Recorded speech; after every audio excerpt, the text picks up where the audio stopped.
Okay, so if you have a Samsung DV80 and it is showing you the HC error that's on the front display, the heat pump over temperature error, then I'm going to tell you a little bit about, very briefly, what is happening with the machine, because we've stripped this one here so that we can explain to you how to reset that and hopefully fix things so that then you don't need an engineer coming out and you don't need to go through all that malarkey.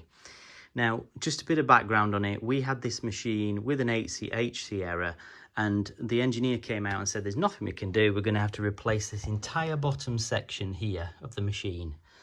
That is sort of quite expensive, £250 and beyond.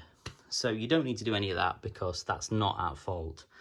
So what you need to do is you need to make sure the whole thing's really, really clean. We've given this a really good clean out, all these vents, all of these bits and pieces, filters, a really good hoover through the machine. The way that this thing works is it's got a cooling fan at the front here. And this cooling fan, it sucks air in and it passes it through over the compressor to help to try and cool this compressor down. This has got a thermal sensor just here, a thermistor, that sends a signal, we'll call it, a varying resistance, back to the control panel over here. And what happens is when this thing gets too hot, it sends some signals, or it sends a resistance, there's another one around here as well in the airflow, back to this lovely control panel by Samsung. And it flags up an error, and then you pretty much can't do anything with the machine. To reset this, what you need to do when you've cleaned everything up and you've got this is in pieces here, what you do need to do is you need to basically, I'm going to check with my colleague here, what's the combination there? So it's 1 and 3. 1 and 3.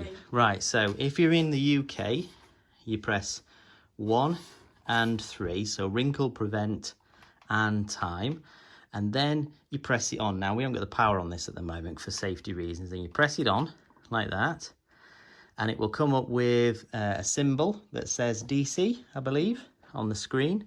Then you need to turn it off, and you need to press, what is it there? 2 and 3. 2 and 3.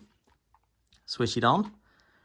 It'll then come up with all of the display lit up completely, with all the symbols on. At that point in time, you wait a couple of seconds, and then turn it off again. Wait a few seconds or so, and then turn it back on again. And this should then reset the machine, it'll reset the error, and you should be able to then continue using it. Hopefully that's going to help a few people out there, because it certainly worked for us. Make sure obviously it's nice and clear and clean, and you should be good to go and everything should be okay. Hope that helps a few people out there.